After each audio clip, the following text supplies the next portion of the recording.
আজ ফোন দেখতে দেখতে হঠাৎই মাথায় এলো আজ তো ৭ তারিখ, ঠিক এই দিনেই আগের বছরে আমাদের এই ঘরের গৃহপ্রবেশের পুজোটা হয়েছিল।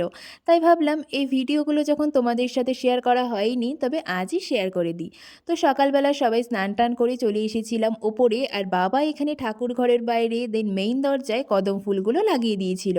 এরপর সমস্ত জোগাড় করতে করতে পুরোহিত চলে এসেছিল, দেন একে একে সব করে পুজো কমপ্লিট হয়ে যায়। আর এরপরেই শুরু হয় ঘরে একটু বেলুন দিয়ে সাজানোর প্রস্তুতি। আসলে কি জানো, যখন আমাদের দোতলায় গৃহপ্রবেশ করা হয় তখন এইসব কিছু করা হয়নি, আর এখন যখন আমরা সবাই অনেকটা বড় হয়ে গেছি তাই একটু সুন্দর করে সাজিয়ে ফিতে আর কেক কেটে আনন্দ করে ঢুকেছিলাম। আর আমাদের এই 3 তলার ঘরে ঢোকার মেইন কারণটা কি ছিল জানো? আমার রুমে এই ডিজাইনটা দেবো বলে। তো যাকে অনেক কথা বলে ফেললাম, নেক্সট ব্লগে আমাদের এই গৃহপ্রবেশের দুপুরের খাওয়া দাওয়াটা কী কী হয়েছিল সেটা তোমাদের সাথে শেয়ার করব। আর তার জন্য চ্যানেলটিকে সাবস্ক্রাইব করে নিও। বাই।